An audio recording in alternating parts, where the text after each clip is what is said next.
Great. So I am excited to introduce today's session titled Navigating the Evolving Landscape of Autism Spectrum Disorder, Addressing Challenges and Improving Outcomes, which is brought to us by Magellan Healthcare. Magellan Healthcare has been a longtime supporter and partner of both MHPA and our health plan members. I want to thank the entire Magellan team for pulling together and organizing today's session. With that said, I would also like to introduce our presenter for today. Yagnesh Vadgama is the Vice President of Operations and Clinical Autism Services for Magellan Healthcare. Yagnesh, I would like to welcome you. Thank you for your time and provide you the stage to kind of introduce yourself. Thank you so much, Eric. And thank you, everybody, for this opportunity to be here with you today. I know everybody's time is precious. So this is a really cool opportunity for all of us. I'm a board-certified behavior analyst by training. I spent 11 years actually in ABA, direct care. I started off doing direct intervention, working in homeschool community settings. Started right out of college and worked my way up, got my master's degree, became a BCBA, worked as a clinical director, a program supervisor, overseeing clinical programs. And I started asking a question to myself: how can we start to change the game at a macro level? And this year marks my 10th year in managed care, 9 years of which have been here with Magellan. And I'm really fortunate about what I get to do here at Magellan. We get a chance to speak at universities, speak at conferences. I get published research articles, work with groups such as ICHOM, which is the International Consortium of Health Outcomes, where we're looking at outcomes within the ABA space and autism particularly, but also getting a chance to work with health plans so that we can really start to unravel the question around what can we do differently for our members who are on the autism spectrum? How can we provide both a better current service model as well as a better future state on what the offering needs to be? And so I'm really excited to have this conversation here today to really demonstrate and show you all what we're doing here at Magellan. Thanks, Eric. No, thank you for your time. So as Yagnesh said, we're going to have a wide-ranging discussion regarding autism and the applied behavior analysis. But to go ahead and get us started off before we kind of dive in, we want to launch a audience poll question to kind of table set the conversation and kind of provide an overarching theme. So a poll question should launch here and it should pop up in a little window for you. We invite you to go ahead and answer. Our first poll question is: what do you see as the biggest challenge in navigating the evolving landscape of autism care? Is it ensuring access to high quality evidence-based care? Is it addressing gaps in services for teens and adults? Do you think it's reducing administrative and financial barriers for families, or improving collaboration between providers, caregivers, and health plans? Yagnesh, I don't want you to lead the witness or anything like that, but is there anything you'd like to speak to this poll question while we give folks time to answer? Yeah, absolutely, Eric. I think just level setting with everybody as well, right? When we're looking at these options here and the challenge within autism care. Autism care in America is unique in that the ubiquitous way of addressing autism care in the pediatric side is looking at it through ABA. And America is the only country really in the world that looks at it from the sole and the only way that we need to look at autism care is within ABA. And so what does high quality evidence-based care look like in ABA? Well, ABA in America, or ABA in general, sorry, is built on a single subject design. Is that one member making progress, yes or no? So we don't really necessarily have a means or a mechanism to look at a macro level, to look at group design, to say, based on all this research and literature, an 8-year-old with a severity level 2 with Medicaid should be getting X amount of hours. There's nothing in the industry that's ever published anything like that. Not just at Magellan, not just at other payers, but I'm talking about the National Autism Projects, I'm talking about National Outcomes Projects, et cetera. And so it's a massive challenge in trying to see what is the right level of prescriptive care that needs to be done. Also, as the individual starts to get older, we know that there are co-occurring conditions that start to occur. So the primary diagnosis of autism may not become primary as they become a teen or adult. It might be secondary or tertiary for other more pressing clinical needs. Just a couple of examples there, Eric. No, great. Thank you so much for that. So it looks like I will go ahead and end the poll and we'll go ahead and flip the results. I think unsurprisingly, as you kind of highlighted, the ensuring access to high quality evidence-based care did come in as the strongest result. Is there anything else you want to speak to regarding the results? Yeah, sure, absolutely. The challenge with the industry as well is that 50% of BCBAs pass the exam within the last couple of years. And so I know it's easy, right? When we're on our side as Medicaid managed care plans, and we're looking at these treatment plans are coming in, and to question the validity of the provider on the other end. But I have to be honest, the provider on the other end is young inexperienced. They don't know about collaborative care. They don't know about how to operate within the medical model. They don't know that 70 to 80% of autistics have some kind of a physical and or behavioral health co-occurring condition. In fact, when these clinicians are going through their master's and their graduate programs and their certification program to become a BCBA, there's nothing out there that talks about autism. What they study is ABA. So that evidence-based care oftentimes comes from us in how we are disseminating research articles, we're disseminating standards of practice within the industry to help shape the provider's care and outlook on how autism care needs to be provided. And so you're not wrong to the participants who voted that at 34% clip. Completely agree with you. It is a massive challenge in our industry. Great. Thank you so much for that insight. So as I discussed, we're going to kind of go through a bunch of different kind of subject areas in regarding our discussion. Our first subject area is going to be just overall industry trends and insights, right? So we do have another poll question to kind of kick off this section of the discussion as well. That poll question is, how do you think the applied behavior analysis industry will evolve over the next 5 years? Do you think it's going to have an increased focus on extending ABA services to teens and adults? Do you think it's going to have a greater integration with other therapies and support services? Is it going to shift toward value-based care and outcome-based reimbursement? Or is there going to be a rising demand leading to workforce challenges?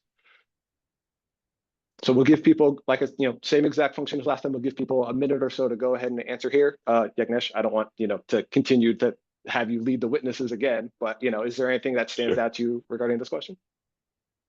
Yeah, Eric, I think if we're looking at the way that healthcare is trending in the country overall, I think we can start to look at what does the future state of look like, utilization management, right? We know that in states like California and Illinois, there's bills on the docket within those particular states that are questioning how far can we be going with and how long is this going to continue.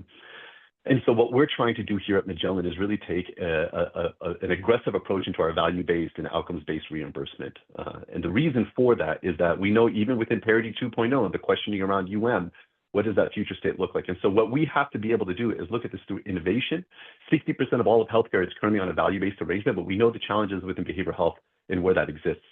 However, we at Magellan were the first ones to introduce a value-based arrangement. We did it with a health plan on the East Coast, and now we have a program on the West Coast where we have a growing number of providers that are adopting our value-based program because they know that ability to be able to get a case rate or bonuses on a PMPM is something that which we, if you all are interested, we can further talk about this. But that has to be the future state where we're putting the onus onto the providers and allowing them the greater flexibility to make clinical decisions and not have to worry about billing every 15-minute increments. Great. So let's go ahead and share the results. So it looks like 40% of people voted at greater integration with other therapies and support services. 25% of people voted that a shift towards value-based care and outcome-based reimbursement, and 20% voted for a rising demand leading to workforce shortages. So again, I think that speaks to kind of what you mentioned, but is there anything else that you want to kind of highlight regarding the results from the audience here? Yeah, absolutely. And so again, coming back to the challenges within ABA, the integration with other therapies and support services. Oftentimes behavior analysts, and again, I can speak to this from my own personal clinical experience of being in the industry for 11 years, providing direct intervention, about how much ABA providers operate on a silo. And so there has to be an ability to be able to work directly with the behavior analyst that works within the medical model. In fact, there's even research articles that demonstrate to clinicians on what the medical model looks like and how ABA can function within that and how we can participate in that. What we do at Magellan to help bridge that gap, that knowledge gap really from the behavior analyst at the provider group, is we every 6 months as that treatment plan is coming in, we then operate in what's called an interdisciplinary case conference, where we will then get a sign-off from the parent to outreach all the other medical providers within that member's medical model. It could be a PCP, psychologist, psychiatrist, speech therapist, occupational therapist, physical therapist, maybe it's a teacher, and of course the BCBA at the provider group. And so coming together to have a clinical discussion on what does the members' past 6 months look like, what are we recommending for the next 6 months, and making sure that everybody within the medical model is aware of that, because we have to integrate with other therapies and support services. You can't have clinical approaches that are operating against each other. So I completely agree with the audience. This is something that needs to evolve over the next 5 years. And we at Magellan have been taking a very aggressive approach in trying to address that within the member population, but again, through that interdisciplinary case conferences. That makes perfect sense. So I think we've done a really good job kind of covering, where we think the industry is going to evolve. The poll question, great job. You did a great job touching on that. A really interesting trend, or I would say there's really been an increasing interest in extending ABA services to teenagers and adults, right? What's your perspective on this trend? Obviously, so many people, there's so many children and teenagers covered on Medicaid. So I think we'd love to hear your perspective on that. Yeah, honestly, Eric, we have to look at it on an individual single subject design. What does medical necessity look like? Now, that teenager or that adult, I will say that there is zero research that supports a comprehensive-based programming. What we in ABA define as comprehensive-based programming is 30 to 40 hours a week of ABA services.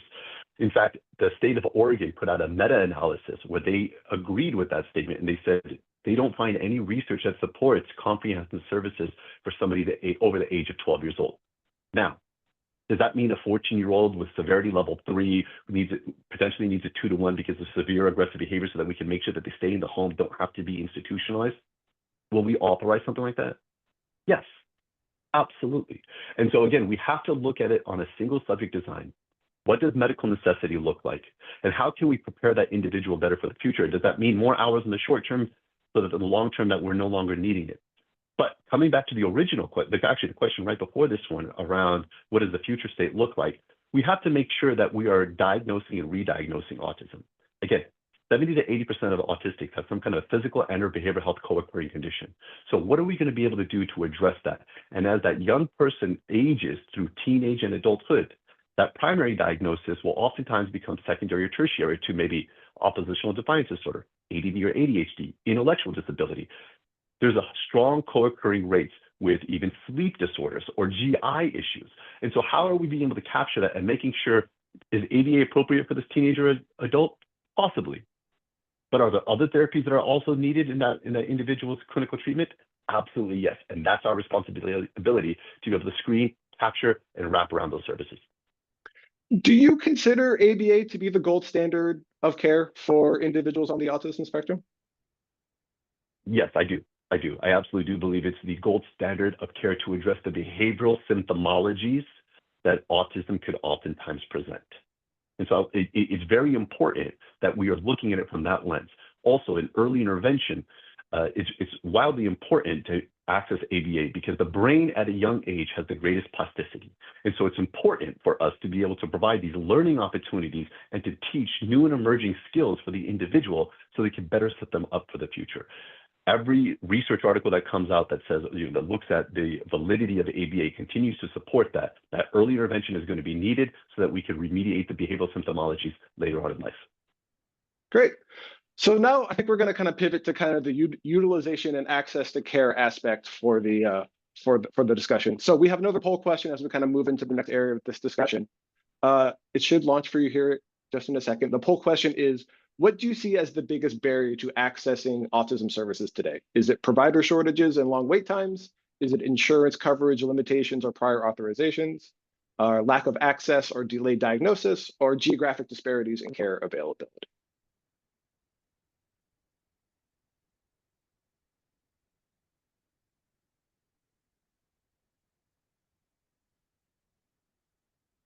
Man, people are answering fast and furiously. The engagement has been great. We really appreciate it. Thank you so much.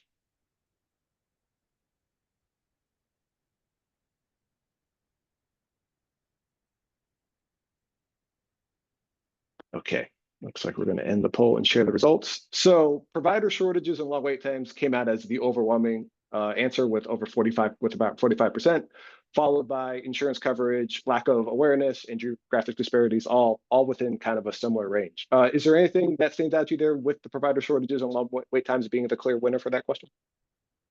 Yeah, this is the name of the game within healthcare overall, right? Not well beyond autism services today is provider shortages and long wait times, right?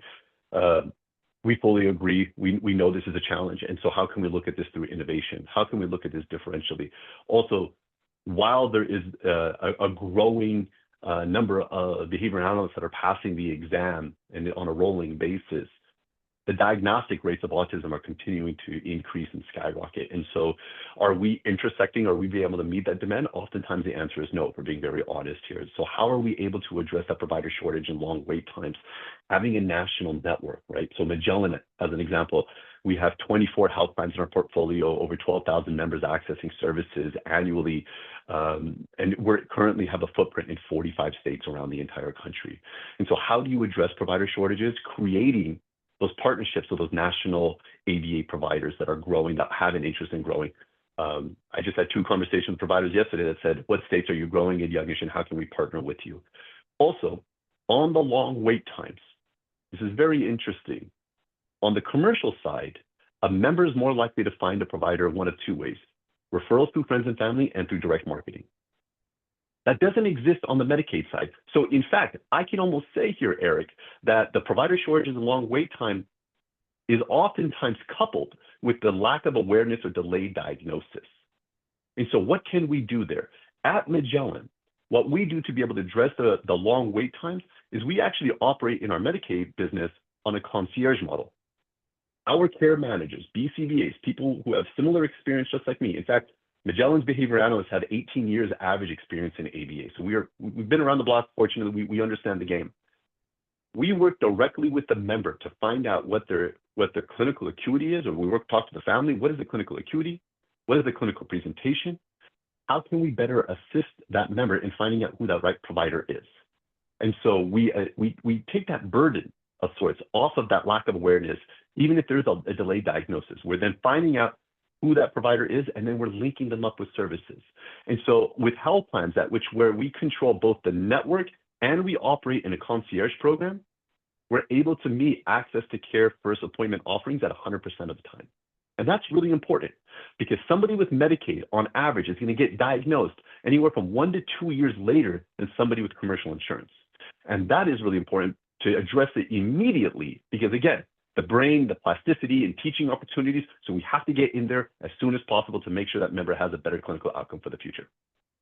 So you mentioned Magellan's kind of national network and being in various states. There is some data that suggests that states maybe like Massachusetts have a lower average ABA utilization compared to other states. What factors do you think most contribute to this? Yeah. I'm speaking to a room of Medicaid health plans, and you all know this better than many of us. Social determinants of health play a massive factor there, Eric. And so there's states that have, not to get political here, but there's states that will have early intervention services, that will have a greater IEP services through the school, places like Massachusetts, New Jersey, California as examples. They have what we see compared to our overall book of business, half or even up to 2/3 less utilization than in other states.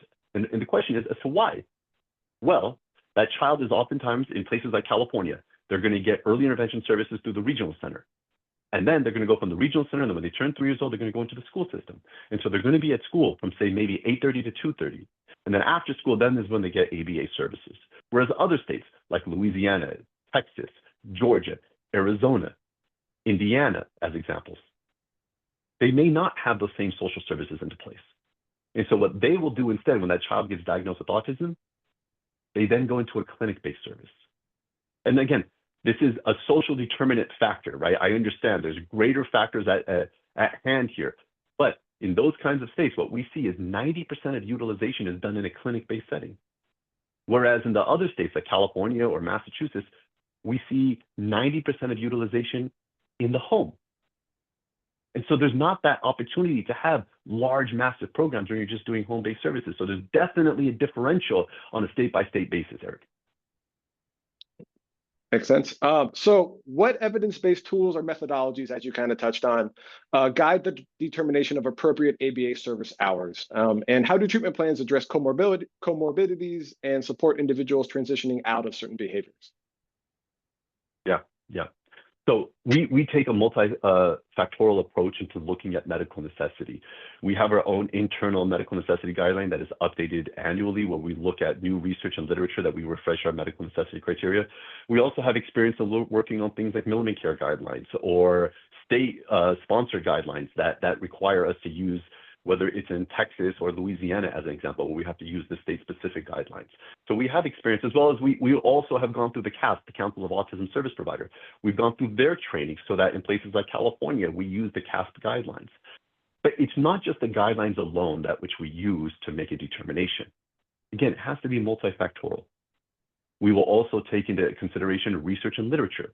You have to continually disseminate research and literature so that you're taking a scientific approach on how to manage ABA services. And that's important for us because that not only does it help the provider on that member right there, it also helps them on the future state members and that member in the future authorizations so that they understand, okay, I remember what the research indicates and how I need to approach this. We'll also take into consideration current publications and updates to guidelines within our industry, the BACB guidelines. And so we disseminate that out to say, this is not the opinion of Magellan or Yagnesh. This is the opinion of our board. This is the opinion of research and literature. This is the opinion of a medical necessity criteria that has been externally validated. And so it's really important for us to be able to use a bevy of resources to be able to make an informed decision there. Now, Eric, your question there on how are we looking at, how do we use a treatment plan to look at co-occurring conditions? Again, it's really challenging because behavioral analysts in the industry don't have that experience of looking at co-occurring conditions.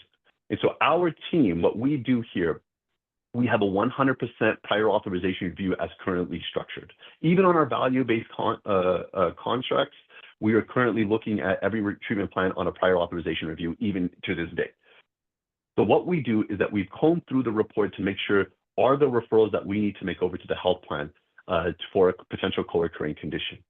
What we have also seen in certain health plans is up to 25% of our Medicaid members we have identified for potential case management over to the health plan, indicating that up to a quarter of our members are looking at what else is there that we have not been able to tap into. And so that is a concern, right? That is something that which we have to continue to be aggressive with. And what we're doing at Magellan is actually embedding those ICHOM measures I spoke about earlier, embedding those ICHOM measures into our Medicaid plans, into our future state, so that we can be ready for how can we address those co-occurring conditions before they become a concern later on in life. I think that really dovetails nicely into our next poll question, which I will launch now, which is beyond ABA, what additional services do you believe are most critical for individuals on the autism spectrum? As you kind of pointed out, there's a lot of different co-occurring conditions that that go with autism. So for our audience, the answers are, or your choices are occupational and speech therapy, mental health and social emotional support, care coordination and family support services, services that address common comorbidities, or employment and independent living programs. Yagnesh, I again don't want you to lead the witnesses per se, but is there anything that stands out to you here? All of them, Eric. To be honest with you, it's critical, right? There's a quote: if you've met somebody with autism, if you met one person with autism, you've met one person with autism. And autism being a spectrum disorder, it's important that we're able to meet the individual where their particular needs are. And so somebody who's 3 years old can benefit from occupational and speech therapy. Somebody who's 18 years old, do they need occupational and speech therapy? The likelihood is probably no, right? What would they need? So it's important that we're also being able to have those ongoing conversations around what's critical for that individual. Great. So let's go ahead and flip and share the results. So it looks like 36% of our audience voted for care coordination and family support services, followed closely behind by mental health and social emotional support, within occupational therapy services that address comorbidities and employment and independent living programs, all around 10% there. So I think that makes sense. Is there anything you wanted to speak to with that? Yeah, care coordination is massive, right? I'm pretty sure I'm preaching to the choir here when I say this, but the U.S. healthcare system needs a lot of changes to it. And one of those changes is how to navigate a very fractured system that is not set up for somebody to know how to instinctively navigate, okay, this is what I have to do. My child is diagnosed with autism. This is where I go. This is what I have to do.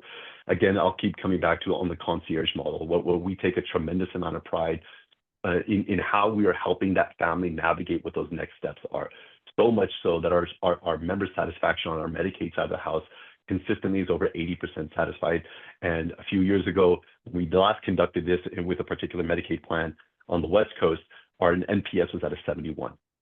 Why? What's the delta between that and our commercial plan? Again, high touch, high engagement, Medicaid families need that, because what we have seen, and you all know this on the call, if you don't stay engaged with that member and that family, they're going to end up falling between the cracks and they're going to end up becoming lost within the system, and we can't afford for that to happen. So you talked about how in some states so much of the care happens in the home, right? So what roles are critical in supporting successful ABA program, and what specific roles do you think families play in the care delivery model for that? Yeah, something I want to, before I jump into how it's so important to get into the home and why it's critical for the families, it's also being able to address that family's needs as well. And that family is going through a lot. A parent with a child newly diagnosed with autism has the same cortisol levels as a veteran who's just returned home from war. Parents will oftentimes have higher divorce rates, higher bankruptcy rates. Mothers have lost wages because they take time off from work, or they actually quit work to support their child. A child with autism who has a sibling who is neurotypical will oftentimes develop behavioral health conditions later on in life. But this is very real. It's very tangible. And so it's important for us to have the correctly curated program that meets that child and that family's clinical needs. And so how are we able to orchestrate that, and what does that look like? Have to be ongoing testing and ongoing re-diagnosis of autism. In fact, the University of Washington, when they reevaluated 1,500 individuals with autism, they found that 9% were incorrectly diagnosed. Additionally, 4% lose their diagnosis over time. And so what our team does when they're reviewing treatment plans as they come in the door, they're combing through this treatment plan to see, potentially, is there something else there? Do we need to hold the right to go ask for a re-diagnosis? And I know in some states, especially in California, Assemblymember Taw, as an example, had put out a bill to say you shouldn't provide a denial for a lack of re-diagnosis. I can say in my 9 years here, we've never given a denial for a lack of re-diagnosis. However, we encourage the family and the member to participate in what is clinically the best interest of that child, to say there's maybe something else there. Let's go and find out what else exists. Well said. Well said. Yagnesh, that kind of dovetails to one of the questions that we've got about with the re-diagnosis, but how does that coexist when there's a shortage? So with the re-diagnosis, isn't that problematic with the provider shortage to do those re-diagnoses? Sure, absolutely. Absolutely, in a vacuum, completely, right? And if we were to tell that member and that provider, that ABA provider, go get re-diagnosed, we'll see you in 6 months, we're actually part of the problem. We're not part of the solution, are we? And so what we need to be able to do is provide access to those providers. Maybe it's a virtual provider, maybe it's an in-person provider. And when does that happen? And so over a 6-month authorization period, being very transparent and saying, over the next 6 months, we're going to work on getting you that appointment.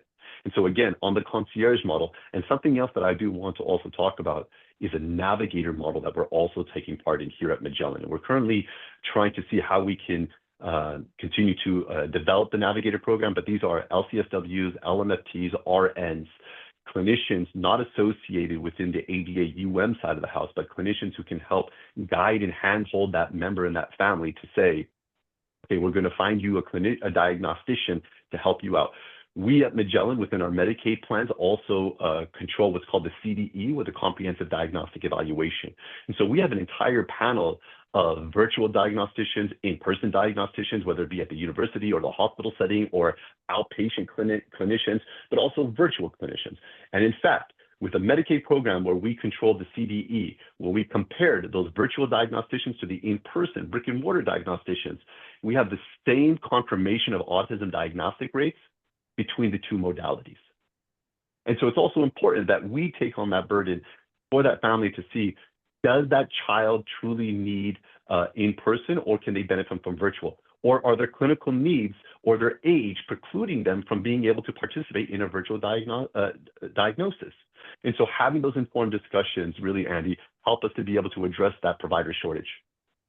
And following up on that, how many of those re-diagnosis groups are actually a result of masking, and not that there's actually change needed? I'm sorry, can you ask that one more time, Andy? Sure, yeah. How many of those re-diagnosis groups actually result from masking, not that there is a change needed? Yeah. That's a really good question. I'm not too sure on that one, on the masking component there, Andy.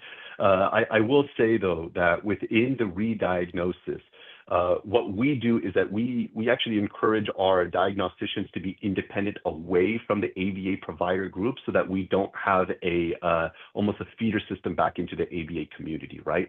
And so what we want to make sure that we're doing is having a diagnostician who's independent, associated away from that. And in fact, our non-diagnostic rates also align with that of the university, that same study that I had talked about earlier. Thank you. Great. And just a reminder for folks, you can submit questions via that Q&A button at the bottom of the screen there. Andy is monitoring the Q&A, and we will have a portion at the end of the session to address questions that come in. So keep them coming. We really appreciate the engagement. Speaking, continuing on the diagnosis front, I think that segues nicely into our next topic of conversation, right? The early identification and intervention and the importance of it. So our next poll question, which I will launch now, is what do you think is the biggest factor in improving early autism identification and intervention? Is it increasing pediatrician and primary care provider training? Is it expanding access to developmental screenings? Is it enhancing parent and caregiver education?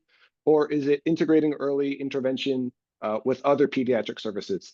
Yagnesh, do you want to kind of speak to how critical early identification and intervention is regarding autism? Absolutely, absolutely. So oftentimes what you're going to have at the pediatrician's office is, especially within the wellness checks, you're going to have a screening through the MChat, which is just simply a screening, right? And so we're going to get a screening of the MChat, and whether or not the individual screens positive or not is really going to be our next indicator on can we go forward with further testing to be able to identify that. And so pediatrician and primary care provider training is really important so that pediatrician can say, you screen positive, here's what you have to do as a next step. Even as simple as saying, call the number that's on the back of your insurance card and Magellan will take care of you as your next step, as they can help you navigate how to get the diagnosis from here if there is a diagnosis. We have to be able to also expand the access to developmental screenings because it's going to be important. Again, the earlier we can get in work, the better with the members' outcomes is going to be. Great, let's go ahead and share the results of the poll. So pretty close here. It looks like 33% voted for integrating early intervention with other pediatric services, whereas 31% of folks voted for increasing pediatrician and primary care provider training. So, pretty similar ideas there, I would say. What role, speaking of, helping provider training and what role does Magellan support in regarding the education and training of, both pediatricians and primary care providers? Yeah, absolutely. At a broader level, even up through our CMO and President, Dr. Caroline Carney, we take a very aggressive approach in the collaborative care model, as an example, in working directly with pediatricians and working in the primary care setting so that we can help to bridge that gap on behavioral health. So looking at the collaborative care model is really important for us at a broader BH level. Within the autism space, it's important for us to continue to provide those ongoing trainings and disseminating information to the primary care clinicians. What we've even done with a Medicaid plan on the West Coast is being able to find out from the health plan which primary care offices are more likely to give a diagnosis of autism. Can they look at that through the claim system? And then we work directly with them on training opportunities for what does the next step look like? How can we help bridge those gaps? How can you hand off to us so that we can then facilitate? And we're able to see that time into care cut in half. Right. And so that's really important for us. How can we bridge those gaps? So disseminate that out because it's really important, right? We know that primary care offices, they have a lot going on. The number of patients that they're seeing, the amount of time that ND actually has with that child is very limited. And so we have to be able to give the primary care office tools and resources to know what is that next step going to be. In your opinion, what is the most effective strategy regarding early identification and intervention? If there is a concern, then please talk to your primary care doctor, right? And those concerns can be a lack of socio-emotional responsiveness, lack of eye contact, lack of fine or gross motor movement. And so looking at what the CDC is identifying as potential early start and early identification of potential concerns with related to autism, and if there's something there, immediately talk to your PCP and get the screening for the MChat. And if we need to go to the next steps of the ADOS, which is the gold standard within diagnosing autism, let's absolutely do that. So I think the last kind of subject I want to kind of touch on is the role of health plans and provider collaboration regarding the ABA model. So our next poll question is, What is the most important way health plans can support members with autism? Is it expanding coverage for autism-related services? Is it improving care coordination and family resources? Is it reducing administrative burdens for providers? Or is it supporting transitions from pediatric to adult autism care? Um, Yagnesh, what role do you think health plans should play in supporting members and caregivers? And how well are they currently meeting those expectations, in your opinion? So when I first started here 9 years ago, I was on a mission to speak to provider groups to say it is your responsibility to support that member as they're going along their member journey. And Eric, over time, I just realized and came to the understanding that's just not going to happen, right? The provider groups just don't have that level of expertise of understanding collaborative care or care coordination or what the next step needs to be. And so we have to take that burden on. We have to facilitate that. We at the health plan have to be that future state where we are looking at that member to say, we're going to help guide you on your clinical journey from your diagnosis to potential discharge or vocational program or independent living as you transition into adulthood. So that to me has to come from the health plan because we have the level of both the level of expertise as well as the provider community where we can immediately wrap around those services for additional needs as they come up. So let's go ahead and share the results of our poll. So it looks like 46% of folks said that improving care coordination and family resources is the most important way health plan members can support members with autism, followed closely by expanding coverage for autism-related services. Before I go ahead and take the poll down, is there anything you want to speak to this, Yagnesh? I'm not surprised in speaking to a room of Medicaid health plans. I'm not surprised that we're talking about care coordination, right? Again, social determinants, making sure that we're meeting the member and the family where they are at, and making sure that we are providing them those tools and the resources on how to better set their child up for success. In ABA, we have what's called the 7 dimensions of ABA. One of those 7 dimensions to us is generalization. And so how can we better assist that family in being able to generalize how to navigate the system? How can we help them to understand what the next steps are going to be, how to look at ABA critically, how to look at what the outcomes need to be for your child in behavior analysis. And so providing that and disseminating that information over to the family through our interdisciplinary case conferences, through ongoing conversations with our navigator, through collaborative conversations on the clinical progress side with our behavior analysts. Ongoing discussions are needed so that family feels as though they have all the tools and resources that they need. And then how in your career, how receptive are providers to proactive care shaping approaches compared to traditional prior authorization processes? And in your opinion, how do these approaches influence outcomes? We've seen them to be wildly receptive, right? But to be very honest, we all know providers on the other end, one of the biggest critiques of the health plan system is the unnecessary amount of denials. And the 2 most sensitive populations in healthcare are breast cancer and autism. And so if we have a high number of denials, and if we are hiding behind a computer and not being transparent to the provider, you're just creating angst and anger and frustration for that member and that family. And that's not what we need to be doing here. We need to be working collaboratively and open and transparently with that member and that provider group. Year over year, what we see internally here at Magellan is 60% of our unique members are care shaped by our team. What does that clinical impact of care shaping mean? The provider is submitting a treatment plan to us and saying, we're requesting X amount of hours. And our team is saying, coming back to what I had said originally, how we take a bevy of different approaches, the Vineland scores, the behaviors, the goals, the medical necessity criteria, research and literature, standards in ABA, et cetera, right? We take a host of different factors into making that decision. And then we talk to the provider. We help to disseminate that. We shape their understanding of what is medical necessity. And yet, again, 60% are clinically impacted, but on the Medicaid side, we have a less than a 3% denial rate. Even within that, I can count on one hand the number of full clinical denials that we have ever done in 9 years. We don't need to be clinically denying at high rates to get to where we need to get to. High touch, high engagement with that provider, and the member to understanding what is medically necessary based on the research and the literature and everything that exists within our industry helps us to influence that clinical trajectory and what the care shaping needs to be.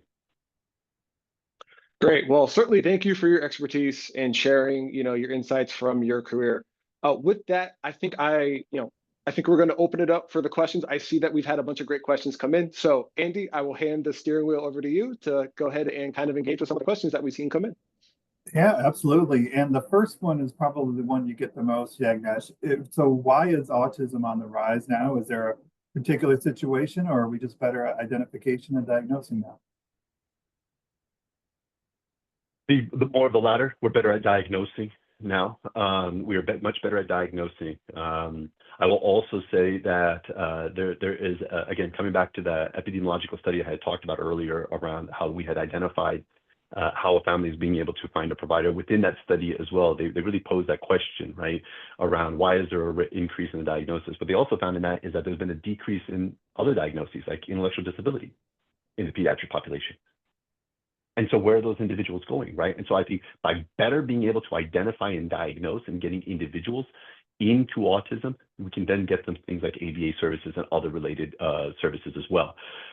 What also I have seen is when we went from the 3 diagnoses of PDD, NOS, and Asperger's and autism, and we merged it all into autism, it gave us a broader definition of autism spectrum disorder, which to me has been beneficial because I know many health plans in the past would say, nope, you only need autism. You have PDD, NOS, or Asperger's, you don't qualify. But to me, the more individuals at which we can help, the better. Excellent. And you talked about talking to the PCP right away. And so we had some questions that came in along that, some of which it looks like you answered. But one of them was, do you think that the PCP can diagnose level 3 ASD without a referral? I think it's very challenging. I think it depends on the PCP's level of expertise and their comfort level. What you end up finding many times is that you will have PCP offices that have that familiarity or comfort level in diagnosing autism. Maybe they can do the ADOS there, maybe they are trained in it. But the likelihood of that happening, let's be very honest, is very low. And so again, how can we work directly with the PCP offices? How can we work collaboratively with the health plan to be able to identify which PCP offices are giving diagnoses? How can we work greater with them so that they know how to hand this over to us so that we can then get that member over into the right diagnostician? Lift that burden from the PCP because we know they have a lot going on. And I think it's really important. Again, high touch, high engagement. We have to stay active. And along those lines, can you talk a little bit about why we don't solely rely on the treatment plan of the member to understand where the child is in their treatment journey? Why there are other factors that you talked about in reaching out? Yeah, sure, absolutely. It's important that we also use standardized assessments such as the Vineland or the ABAS as an example to give us a true depiction or as much of a true depiction as possible on where the individual is in their developmental levels. An example of that is the Vineland. And for those who are interested, the Vineland is Vineland. We take in the Vineland and they have the age equivalencies. And what we do here at Magellan is we look at the age equivalencies on the Vineland and we compare it to the chronological age of the individual. We developed a tool internally called the gap analysis tool. And so for each member that comes into treatment, we take those numbers, we put it in, and we're able to see, is ABA narrowing the gap between the developmental and the chronicle levels? If yes, great, cool. But what you're doing, keep going. However, if that gap is remaining parallel or if it's widening, then do we need to start having a conversation around ABA may no longer be effective for skill acquisition on the Vineland, but is there a different approach that we need to take? Is it more vocational? Is it more adaptive? Is it independent living? Is it being able to identify and know how to utilize, say, a bus schedule so that you can go places, as examples as they start to get into teen and adulthood, right? So having those informed discussions around what's on the treatment plan, as well as what's in the periphery of the treatment plan there, Andy, is wildly important for us. Excellent. This is a good question. Next up is, have you had experience where there's been more than one child in the family diagnosed with autism, and how does that affect that treatment plan for that family? Yes. and it's challenging, right? We've even seen within twin studies that the individual are more likely to have a diagnosis if somebody else in the family has a diagnosis, right? And so I know, as the question earlier around the increasing diagnostic rates, being able to understand how genetics play a factor within the diagnosis. And so, yes, within the treatment plan, if there's another child within that family that also has a diagnosis, how are we being sensitive to that family?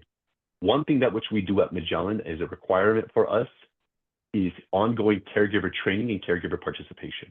And so we monitor that within the claims data, as well as on the front end, where we're looking at, are there a minimum of 1 to 2 parent training goals for each treatment plan? Now, if there's multiple children in the household who are on the autism spectrum, who are receiving ABA services, how does that parent training goal meet the individual needs of that parent? It's just generic in saying the family will identify the function of the behavior at 80% of the time. That's not helping the parent out. But if it's a parent training goal that helps to, how can the parent set the child up so that they can play independently for 5 to 10 minutes successfully 3 times a day, so that the parent can do what they need to do each and every day, right? And so it's important to make that individualized and working directly with the parent, as well as potentially looking at screenings here, Andy, for that parent. Parent stress index, quality, the child and family quality life indexes as examples. Can we disseminate those over to see, can we better assist the family and those parents so that we can get them services if they are truly going through something as well? And this is probably a good point to say. I've just got a couple questions left. And so if there are any more, we've got some time. I think that we can squeeze them in. Please type them in. But this question is another unique situation for people in the military, where they have to move a lot and they lose that consistency with a child. Any experience with that? Yeah, the TRICARE funding for this, and I will say as well, I know it's somewhat controversial within the ABA industry, but the way that which TRICARE looks at ABA, I have nothing but tremendous amount of respect and support for. They've really been on the cutting edge at looking at what medical necessity looks like in ABA and holding providers responsible to making sure that they're doing the right thing. And so it's important for us as within the military side, similar to what you heard me say earlier with the Autism Navigator, tracking that family and being proactive so that we know if that family is moving from a base in Camp Pendleton, as an example, to a base in Texas, Camp Pendleton, San Diego, to a base in Texas, being proactive. Maybe that provider has offices in San Diego as well as in Texas. Or how can we transition that over? And within that transitionary process, how can we set up those interdisciplinary case conferences where both providers are talking to each other so they have a familiarity as that member is moving into a new area, that provider can hit the ground running versus saying we're still learning the ropes, right? High touch, high engagement has to happen. We have to stay involved. We need to know what's happening within that child's ecosystem so that we can better serve that family. And any suggestions for a care program for a child that's dually diagnosed with autism and ADHD, and maybe more than the 20 visits? This is a reality, right? This is a reality. And for my colleagues on the call who've worked in ABA, we don't have to think very hard about the number of individuals that we've ever worked with, and we take a step back and think to ourselves, there was something else there, or there's something else that's currently there that we need to do. I do a lot of consulting on the side, pro bono work for families as their child is newly diagnosed here, Andy. And every time it comes down to screening and rescreening of potential co-occurring conditions. And so what does that treatment plan look like for somebody with ADHD? There has to be ongoing conversation between that behavior analyst as well as whomever the treating provider is for the ADHD, whether it's the PCP, a psychologist, a psychiatrist, whoever is in that medical model. And so having those ongoing conversations between the two helps to make sure that the ABA treatment plan isn't working counteractive to, say, the ADHD, and it's not working against it, but instead it's working in concert with, and that we're all working in together to making sure that we have the right treatment plan in place. Excellent. The rest of the questions, you nailed your audience, Yagnesh, because you answered a lot of them that came up. You answered them later after they were asked. But I got one in just under the wire here, and I'm going to do a cold read on it. It says, does Magellan, all lines of business, including commercial, allow for a member to continue to receive their medical necessity ABA services if the provider or member is temporarily out of state or out of the country, if the provider is licensed in both places, if applicable. Sounds like continuity So of care. I think, yeah, continuity of care, right. I think it's important that somebody is Medicaid. We have to follow what the state or the federal requirements are around a Medicaid's program, right? And so in many states, if that child moves from one county to the next county, they then switch Medicaid plans, right? And so it's very important that we have to follow both the state guidelines as well as federal guidelines related to Medicaid funding, because again, Medicaid dollars are going to be federal dollars. So we have to be very important that we're following those requirements there. Excellent. Good. That concludes the questions I have. Back to you and Eric. Great, thanks, Andy. Really appreciate the audience engagement. So as we kind of put a bow on our conversation, I do want to put up, Kindle has been kind enough to share a survey in the chat, and I do want to put up the QR code as well. Obviously, Magellan would love to hear your feedback on the content of today's webinar. So feel free to go ahead and click that link either in the chat from Kindle, or you can scan the QR code here on the screen. Yagnesh, as we give people time to go into the survey, I want to give you the floor one last time to kind of put a bow on the conversation. If there's anything you want to wrap up with, or if there's anything that you feel like we didn't touch on that's kind of burning, it's kind of burning in the back of your mind. Yeah, certainly, Eric. I just want to continue to, for those who are on the call, to remember this is an ever evolving landscape around autism care. We know certain states like Indiana and Massachusetts, where the Office of the Inspector General has issued pretty damning reports around overspend within the Medicaid programs. We also know that fraud, waste, and abuse is rampant within ABA. One of the national payers, my peer at another payer site, they estimated that 67% of all ABA claims within their health plan potentially can be fraud, waste, and/or abuse. And so we have to be ready for the future. We have to be able to be ready for the future of knowing that there's advocacy happening at the state levels to remove UM and the prior authorization process. So you take those other factors of a potential overspend in ABA, where ABA providers are increasingly being backed by private equity and venture capitalist firms. And that is a reality that's happening within this space, right? ABA providers are not operating on a nonprofit basis. We know that. And so there's a demand for increasing utilization from these private equity groups, and there's concerns about overspend. And so what are we doing there? We have to get ready for the future state. To us at Magellan, that future state looks at value-based contracting, high touch, high engagement, getting the right clinicians in place to have these tough, ongoing, hard conversations with the provider group, to making sure that we take the members' best interests at the sole center of all of our decision making. Great. Well, thank you for your expertise and your passion around this subject. Obviously, it resonates very strongly with our audience based on both the attendance and the engagement. So I really appreciate you and the entire Magellan team pulling together the session and taking the time to share the importance and expertise around the message. With that, I will also want to thank the audience. We really appreciate your engagement through both the poll questions and the questions that Andy was moderating as well. So with that, we will go ahead and wrap up. I wanted to thank everybody again, and I hope everybody has a great rest of your day.